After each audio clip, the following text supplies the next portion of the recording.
बिस्मिल्लाहिर्रहमानिर्रहीम। अस्सलाम वालेकुम स्टूडेंट्स। अच्छा, आज हम लोग स्टार्ट करेंगे पार्शियल फ्रैक्शन। तो पार्शियल फ्रैक्शन के बारे में मैंने आपको लास्ट टाइम बताया था कि पार्शियल फ्रैक्शन के लिए आपने प्रॉपर इम्प्रॉपर को चेक करना है, और जब इम्प्रॉपर होगा फिर आपने डिवाइड करना है। लेकिन जब प्रॉपर होगा तो फिर आपने क्या करना है, देखिए ये मैंने ना डिफरेंट टाइप्स है, ये फाइल पे मैं आपको सेंड कर दूंगा। ये डिफरेंट टाइप्स है कि जिस किस्म की आपकी प्रॉपर होगी ना फ्रैक्शन, आपने उसको ऐसे ही कॉन्स्टेंट से लिखना है। जैसे देखें, अब इसमें अब ये पहली फॉर्म है, सिंपल है। अब आपने इसमें सिर्फ ये निचले वाले रूट्स देखने, देखें जब सिंपल आपके पास एक्स की डिग्री 1 हो ना, सिंपल लीनियर रूट्स हों, मतलब कि जैसे लिखा हुआ है कि एक्स माइनस भी ऐसे हों, तो आपने इसकी पार्शियल फ्रैक्शन कैसे लेनी है, मतलब कि कांस्टेंट आपने ऐसे लेनी है कि ए ओवर एक्स माइनस है plus B over X minus B. सही है। फिर इसको हल करने का वो तरीका एक अलग है, वो भी मैं आपको बताता हूँ कि करना हमने यही होता है कि हमने इसमें ए और बी इस कांस्टेंट की वैल्यू फाइंड करनी होती है। ठीक है जी। दूसरे में अगर इस तरीके से 3 होंगे तो आपने ऐसे 3 कांस्टेंट ले लेने। ठीक है, मतलब कि जितने ऐसे इतने फैक्टर होंगे ना, तो आपने उतने इधर कांस्टेंट ले ही जाने। देखें, इसमें 2 थे तो हमने ए ओवर प्लस बी ओवर किया। अब इसमें 3 फैक्टर हैं तो हमने 3 कर लिए, सी तक लेके कांस्टेंट। अब ये दूसरी फॉर्म ये आ रही है कि जब किसी के ऐसे होल की पावर दी हो तो इसको आपने कैसे लिखना है। देखें, जैसे लिखा है ना कि एक्स माइनस ए होल की पावर 3 है, तो इसमें करना ये होता है कि जितनी होल की पावर होती है ना, हमने उसको उतनी बार लिखना होता है। जैसे देखें, ये लिखा, पहले तो आपने इधर से लिखना है कि 3 है ना, तो आपने 3 कांस्टेंट ऊपर लिख लेने, ए बी सी। फिर आपने इसको 3 दफ़ा लिख लेना, मतलब कैसे कि पहले की पावर 1, फिर दूसरे की पावर 2, फिर तीसरे की पावर 3। तो आपने फिर इसको ऐसे लिख लेना होता है। ठीक है जी। अब ये उसने मिक्स फॉर्म दे दी है कि जब ऐसी मिक्स फॉर्म हो, मतलब कि एक होल स्केयर वाला भी हो, एक ऊपर सिंपल वाला भी हो, तो आपने इसको कैसे लिखना है। ये जो सिंपल वाला इसको आपने वैसे लिख देना जैसे ये इस वाले तरीके से लिखा हुआ है, ए ओवर एक्स माइनस ए करके।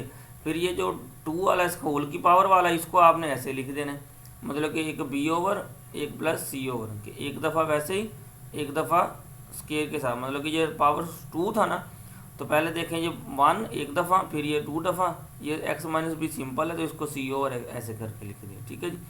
फिर एंड वाली फॉर्म ये कि अगर आपको ऐसे डिग्री दी हो, आपने नीचे देख लिया कि अगर एक्स स्केयर की डिग्री दी हो ना, एक्स स्केयर ऐसे हो, तो उसको आपने 2 कांस्टेंट इकट्ठे लिखने होते हैं। जैसे देखें, एक्स माइनस ए है ना, ये तो पहले जैसे ये लिखा हुआ था ऐसे लिखो हो जाएगा कि जी A over X minus A, ये लिखो हो गया A over X minus A. फिर ये जो दूसरा फैक्टर है ना, मतलब X square plus B X, ये आपने याद रखना, जब इस किस्म का फैक्टर आ जाए तब हमने 2 कांस्टेंट इकट्ठे लिखने होते हैं। सही है। तो 2 कांस्टेंट इकट्ठे कैसे लिखने, ऐसे लिखने कि B X plus C over this. सही है। अब ये 6 वाली फॉर्म पे आ जाए, ये उसने क्या दोनों फॉर्म ऐसी दे दी, मतलब कि इधर भी एक्स स्केयर वाली है, इधर भी एक्स स्केयर वाली है। तो आपने इन दोनों को कैसे लिखना है, इकट्ठे इकट्ठे करके लिख देना है। जैसे देखें, पहले देखे लिख दिया कि ए एक्स प्लस बी है प्लस सी एक्स प्लस डी। ठीक है। ये तो थे पार्शियल फ्रैक्शन लिखने के सारे ना टाइप्स, कि अगर ऐसे सिंपल दी हो तो आपने इसको ऐसे लिख देना, अगर होल की पावर दी हो आपने ऐसे लिख देना, अगर ये डिग्री दी हो तो आपने फिर ऐसे लिखना। 3 यही मेन है, बाकी जो मिक्स होता जाएगा साथ साथ वो आप लिखते जाना। सही है। एक तो ये आपने सारी फॉर्म ऐसे याद कर लेनी। दूसरा मैंने बताया कि इधर ऊपर ने लिखा भी उसने का type of proper rational fraction. सही है। ये प्रॉपर जब होगा फिर आपने सीधा सीधा ऐसे लिख देना, लेकिन जब इम्प्रॉपर होगा फिर आपने पहले करना है डिवाइड। फिर आपने करना क्या है, ऐसे लिखने के बाद आपने इसमें ये जो कांस्टेंट होते हैं इन कांस्टेंट की वैल्यू फाइंड करनी होती है। ये मैं एक क्वेश्चन आपको करवाऊंगा, आपको सारे याद आ जाने। ये आपने 2 क्लासेस में किए हुए हैं, मतलब कि 10 में भी किया, 10 के बाद फिर ये सेकंड ईयर के मैथ में, फर्स्ट ईयर के मैथ में भी है। ये 2 बार आप ये पढ़ चुके हो, कोई नई चीज़ नहीं है ये। ठीक है। तो सबसे पहले तो ये फॉर्म याद रखनी है, फिर हम चलते हैं क्वेश्चन की तरफ। ये जी 8.4 है, इसमें हम लोग पहले तो क्वेश्चन करते हैं, क्वेश्चन नंबर 9 से लेकर 12 तक। अब 9 से 12 तक मैं इसमें से आपको एक आधा क्वेश्चन करवा देता हूँ, बाकी आपने खुद ही देखना। अब देखना ये नीचे वाले हैं, एक्स के प्लस 5x माइनस 6 है, आपने इसके पहले फैक्टर बना लेने। फैक्टर बना के आपके पास आंसर कैसा आएगा, मतलब कि इस किस्म का कोई आंसर आएगा ऐसे 2 फैक्टरों के अंदर। सही है। तो इस क्वाड्रेटिक इक्वेशन के भी आपने ऐसे फैक्टर बना ले, इस क्वाड्रेटिक इक्वेशन के भी फैक्टर बना ले, इनको वैसे सोल्व कर लेना। ठीक है। तो पहले आपने इसके क्वेश्चन करने 9 से लेकर 12 तक, ये 4 क्वेश्चन करने हैं, तो इनको मैं डिस्कस करता हूँ। 9 वाला देखिए।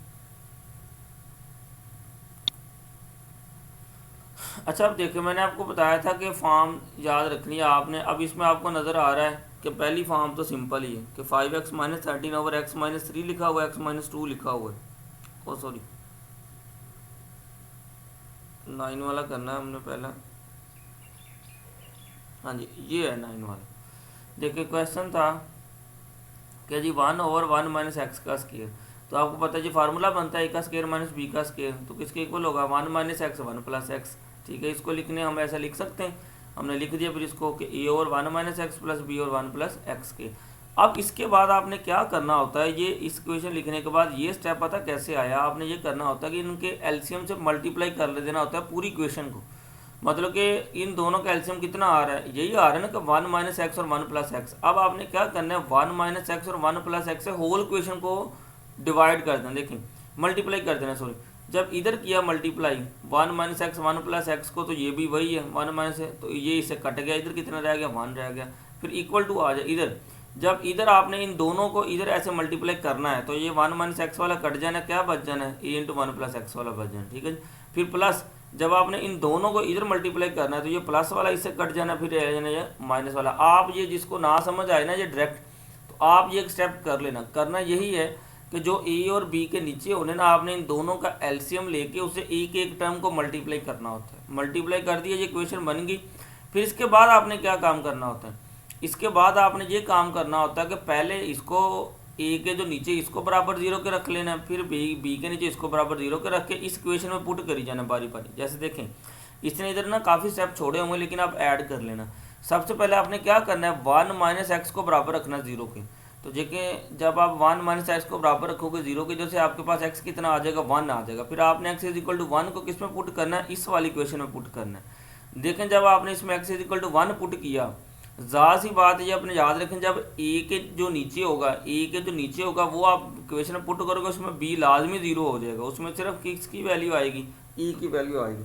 जब बी वाला पुट करेंगे उसमें बी वाला 0 हो जाएगा, ई की वैल्यू आ जाएगी। अब देखें इसमें ये 1 पुट करना है एक्स की जगह, देखें ये 1 माइनस एक्स था ना, तो जब इधर एक्स की जगह 1 पुट किया तो 0, ये तो सारा आपका ख़त्म हो गया, इतना हिस्सा ख़त्म हो गया जी। इसकी जगह आप एक्स की जगह जब 1 पुट करो तो 1 प्लस 1 कितना होगा 2, तो ये बन गया 2a इज इक्वल टू 1। तो a की वैल्यू मालूम करनी है, 2 इधर मल्टीप्लाई रो तो जाके डिवाइड हो जाएगा, तो a कितना आ गया आपका 1/2 है। ये आपने स्टेप मैंने जैसे बताए आप इनको ना खुद कर सकते हो, इधर उसने डायरेक्ट किए हुए। देखें जी a की वैल्यू आ गई 1/2। अब आपने नेक्स्ट काम क्या करना है, अब ये जो b के नीचे पड़ा हुआ है 1 प्लस एक्स है, आपने इसको इक्वल रख देना 0 के। जब आप 1 प्लस एक्स को 0 के इक्वल रखोगे, इधर से आपके पास x कितना आ जाएगा, x इज इक्वल टू आ जाएगा -1। अब आपने इस पूरी इक्वेशन के अंदर x -1 पुट करना है। देखें जब इधर x -1 पुट किया तो ये वाला सारा हो गया 0। ठीक है जी, अब जब इधर -1 आपने पुट किया तो माइनस माइनस प्लस कितना होगा 2b, तो उधर इक्वल टू है 1, तो 2 उधर जाके क्या हो गया डिवाइड हो गया, तो b कितना आ गया 1/2 आ गया। यही आपने काम करना होता है। जब ऐसे सिंपल होंगे फिर तो आपके सारे कॉन्स्टेंट ऐसे आ जाएंगे, जब केस और होगा ना फिर आपके वैल्यू ना वो कंपेयर करके भी आती हैं। अच्छा ये हो गया। अब आपने क्या करना है, ये जो लेट किया हुआ था कि a over 1 minus X plus B over X, अब इसमें आप a और b की वैल्यू लगा दो और इंटीग्रेशन ले लो। देखिए इधर इंटीग्रेशन ले ली, इधर आपने a की जगह वैल्यू लगा दो, इधर 1/2, इधर भी b की जगह वैल्यू लगा दो 1/2, उसने कॉन्स्टेंट थे 1/2 बाई ले लिए। ठीक है जी, अब इसकी इंटीग्रेशन कर लो। अब इंटीग्रेशन देखें 1/2 वैसे का वैसे ही है। अब जब आप इसकी इंटीग्रेशन करोगे, इस पर फार्मूला कौन सा लग रहा है, देखें कि नीचे फंक्शन है ऊपर उसका डेरिवेटिव मौजूद है। कैसे देखें 1 माइनस एक्स है ना, तो 1 माइनस एक्स का डेरिवेटिव कितना होता है -1 होता है। तो वो ऊपर आपने इसको मल्टीप्लाई कर ले, इसने इधर किया नहीं हुआ बल्कि उसने उलट लिखा हुआ है, ये आंसर उलट लिखा हुआ है। मैं बता देता हूँ कि आपने जब ऊपर -1 होना चाहिए लाजमी, तो इधर -1 नहीं है, आप इधर -1 माइनस इधर भी लगा लेना, माइनस इधर भी लगा लेना। क्यों, क्योंकि जब माइनस माइनस क्या हो जाएंगे प्लस हो जाएगा, हमारा मतलब ही हल हो जाएगा।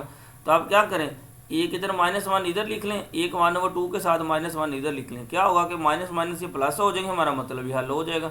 अब एक माइनस इधर लिखा जो है, एक माइनस इधर रहने दें -1/2, एक माइनस इधर लिख लें। अब नीचे फंक्शन है ऊपर उसका डेरिवेटिव -1 मौजूद है, तो किसके बराबर होता है log f इंटू एक्स के। तो ये देखें ये हमारे पास आ गया, सही है कि -log इंटू 1 माइनस एक्स। ठीक है जी, अब इसी तरीके ये वाला है, ये नीचे फंक्शन है 1 प्लस एक्स, ऊपर 1 है तो इसका डेरिवेटिव मौजूद है, तो नीचे फंक्शन ऊपर डेरिवेटिव मौजूद है, ये कितना बन गया log इंटू 1 प्लस एक्स, ये बन गया। ठीक है, अब 1/2 दोनों में से कॉमन लेके ये बड़ी ब्रैकेट लिखी हुई है, मतलब कि इसकी जो इंटीग्रेशन की है ना, इसको उसने बाद में लिख दिया है, इसकी इंटीग्रेशन की है उसको उसने पहले लिख दिया, मतलब रीअरेंज किया है ना। अगर आप इसको पहले भी लिख लोगे इसको बाद में लिख लोगे फिर भी रीअरेंज ही करना है, तो जैसे मर्जी कर सकते हो, सही है। बस इसका ख्याल रखना है कि नीचे डेरिवेटिव ऊपर बनाने के लिए हमने -1 इधर भी लगा देना, -1 इधर भी लगा ले, ताकि माइनस प्लस हो जाए, हमारा मतलब भी हल हो जाए, क्वेश्चन भी सोल्व हो जाए। ठीक है जी। तो ये आपने 9 वाला ऐसे कर लेना है। 10 वाला भी देख लें। 10 में क्या करना है, देखिए x² + 2x लिखा हुआ है, इन दोनों में से आप x कॉमन ले लेना है। जब आप x कॉमन लोगे तो क्या आ जाएगा, x × x + 2 आ जाएगा। तो इसको आप लिख लिया कि a/x b/x + 2। तो उसी तरीके से आप x इसका एलसीएम ले लो, x और x + 2 एलसीएम से दो पूरी इक्वेशन को मल्टीप्लाई कर दो, डिवाइड मल्टीप्लाई करो, तो देखो ये कट जाएंगे। कटने के बाद ये क्वेश्चन बन जाएगा, बारी बारी इसमें पहले x 0 रख लो, फिर इसको x = -2 रख लो, ये वैल्यू निकाल लो। ये आपने अब खुद ही करना। 10 वाला 11 वाले में जैसे आपको मैंने बताया था कि नीचे ये क्वाड्रेटिक इक्वेशन बननी है, आपने इसके फैक्टर बना लेने, फैक्टर बना के सेम वैसे काम करके ये आप कर सकते हो। सही है। ये 11 वाला भी आपने खुद ही करना है, 12 वाला भी आपने खुद ही करना है। नीचे क्वाड्रेटिक इक्वेशन, इसके फैक्टर बना के इसको आप सोल्व करें। ठीक है, मतलब कि इन सब में, बल्कि देखिए केस भी एक ही यूज़ हुआ है। ये जो आपको कंपेयर करवाया था ना, ये पहला केस ही यूज़ हो रहा है, पहला या दूसरा केस यूज़ हो रहा है, किसमें सिर्फ एक x⁻1 है, मतलब कि लीनियर फैक्टर यूज़ हो रहा है, ये वाला केस ही यूज़ हो रहा है। तो जब ये वाला केस यूज़ होगा ना, पहले दोनों में, इनमें क्या होगा कि आपके ए और बी की दोनों की वैल्यू इधर से निकल आएगी। लेकिन जब ये केस यूज़ होगा ना, ये ऐसे वाला या x² वाला, इसमें आपको कांस्टेंट सारे ऐसे नहीं मिलेंगे, बाकी आपको कंपेयर करके करने पड़ेंगे। अच्छा, इसके बाद आप ऐसा करें, 9 से 12 तक कर लिए। 9 से 12 तक करने के बाद ना आप इधर आ जाएं। अब ये 17 वाला देखते हैं। आप कर लें 17 से लेकर 21 तक, ये भी कर लें 20 तक कर लें, 17 से 20 तक। ठीक है जी। अब 17 से 20 तक देखते हैं।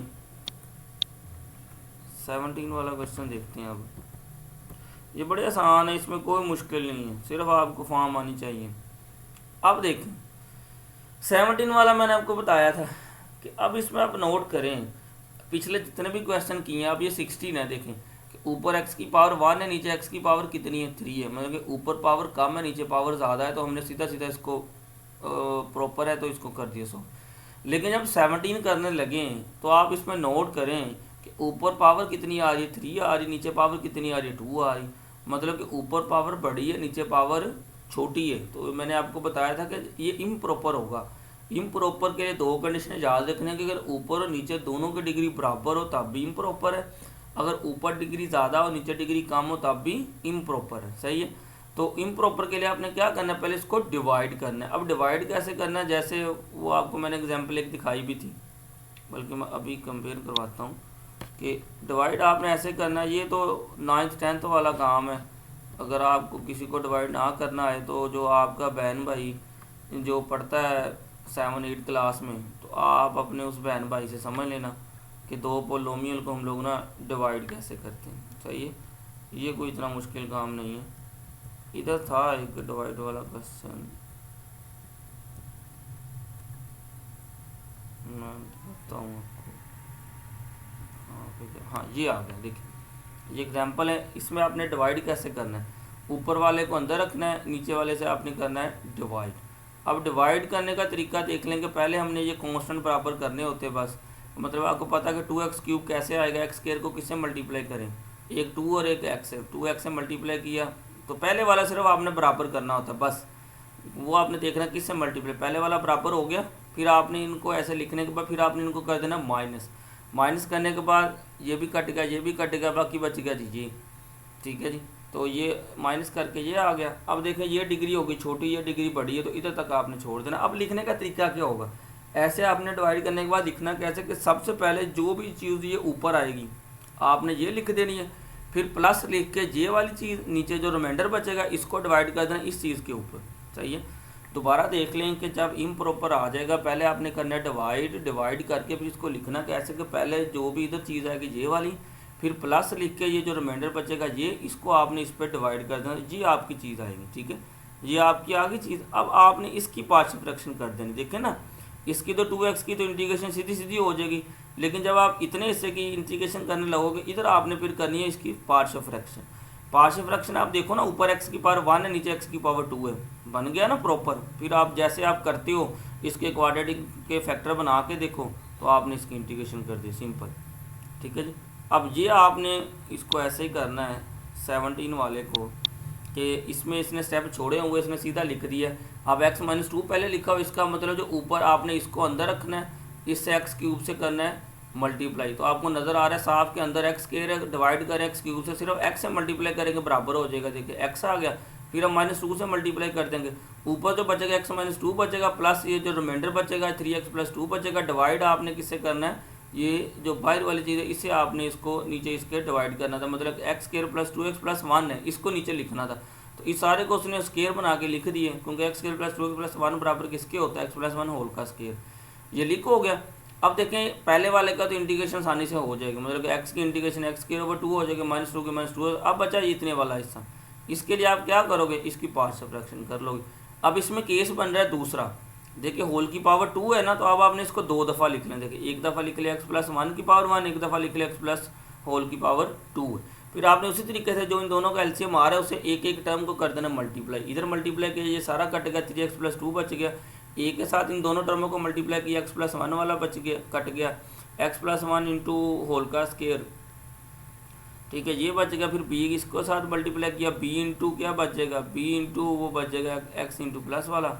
फिर आपने इनको कर देना सोल्व करने के बाद आप क्या करोगे, a और b की वैल्यू निकाल लोगे। लेकिन इसमें आपने ख्याल रखना है कि आपको सिर्फ e की वैल्यू आएगी, कि ये जो सिंपल फैक्टर वाले ना सिर्फ इसकी वैल्यू आएगी, मतलब कि आप इसको x = -1 रख के इस क्वेश्चन में पुट करोगे, आपके पास a की वैल्यू आ जाएगी। b की वैल्यू पता कैसे आएगी, आपने इस क्वेश्चन को सोल्व कर देना, मतलब कि e को अंदर मल्टीप्लाई कर देना, इस b को भी अंदर मल्टीप्लाई कर देना, फिर आपने वैल्यू कंपेयर करनी है, दोनों तरफ से कोफिशिएंट कंपेयर करके a की वैल्यू आई जो आनी है, जैसे ये इसने किया होगा। देखो दोनों तरफ से कंपेयर किया, आपके पास क्वेश्चन बन गई a + b = 2, तो a की वैल्यू निकली हुई है 3 है, तो 3 लगा के ये आपने सोल्व कर लेना, फिर आपने इसकी इंटीग्रेशन कर लेनी।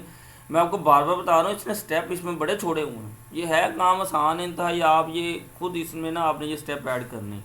जब वैल्यू आ चुकी, इधर आपने वैल्यू लगा दिया, अब इसकी वो इंटीग्रेशन कर रहा है। देखें x - 2 की तो सिंपल इंटीग्रेशन सीधी हो जाएगी। अब इसकी इंटीग्रेशन a की वैल्यू फर्दर कर आई है 3, b की वैल्यू कितनी आई है, b की वैल्यू आई है -1, तो ये -1 इधर ये दरमियान में माइनस आ गया। अब आप इसकी इंटीग्रेशन कर दो, रूल सिंपल है, नीचे फंक्शन ऊपर डेरिवेटिव मौजूद है, log f * x के इक्वल आ गया। ये इसमें देख लें, इसमें भी इसकी इंटीग्रेशन कर दी कि ये नीचे फंक्शन है, पावर छोड़ के ऊपर डेरिवेटिव मौजूद है, तो ये भी हो गया। तो फिर इसमें ये बस लिमिट्स दी हुई, ये लिमिट्स आपने पुट कर देनी है, तो इसको कर लेना। ये ज़्यादा लेंथी हैं, लेकिन आप इसको देख लेना, लेकिन पेपरों में नहीं आते, पेपर में आने वाले 9 से 12 तक की, ठीक है। ये थोड़े से लेंथी हैं, लेकिन आपको इनका मेथड आना चाहिए। 17 से 19 तक कर लेना, बल्कि 20 तक कर लेना, इनको देख लेना, ठीक है। अब एक आधा क्वेश्चन और भी नेक्स्ट वालों से भी कर लेते हैं, इसको ना माइंड अप ही करें आज ही, क्योंकि ये एक आधा ना आप ये क्वेश्चन कर लेना, ये क्वेश्चन कर लेना, ये 34 वाला 33 वाला, क्योंकि ये सारे इम्प्रॉपर वाले उसने ऊपर लिख दिया हुआ है कि इम्प्रॉपर है परफॉर्म लॉन्ग डिवीज़न, मतलब लाजमी इनमें क्या होना है, डिवीज़न होनी है। इनमें से ना आप 33 34 ये कर लेना। 34 वाला इंपॉर्टेंट है, पेपरों में आने वाला है 34 वाला। इसमें देखिए अब क्या हुआ 34 में, देखिए 34 में साफ नज़र आ रहा है ये इम्प्रॉपर है।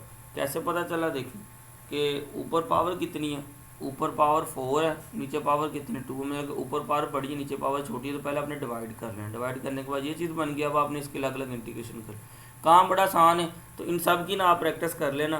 तो इसके लिए मैं आपको बता दूँ कि एमसीक्यू कैसे बन सकते हैं, इसके एमसीक्यू फ़र्ज करें कैसे बनेंगे ये सारे, मतलब आपको ये चीज़ दे दी जाएगी, कहा जाएगा कि जी इसको कैसे लिख सकते हैं, ठीक है। सोल्व करना भी आ सकता है, क्वेश्चन कहीं से भी उठा के दिया जा सकता है, तो मतलब आपको ये सारा काम आना चाहिए, एमसीक्यू इसके बन सकते हैं, ठीक है जी। तो मैं मतलब ये भी हमारा टॉपिक ख़त्म हो गया। अब सिर्फ हमने वो आर्क वॉल्यूम और सरफेस एरिया करने, वो करने के बाद कम्प्लेक्स नंबर करके तो हमारा ये इंशाल्लाह सिलेबस जो ऑफलाइन ख़त्म हो जाएगा। बस 2-3 टॉपिक रहेंगे, ठीक है जी। नेक्स्ट टाइम हम लोग करेंगे नया टॉपिक। ओके जी, अल्लाह हाफ़िज़।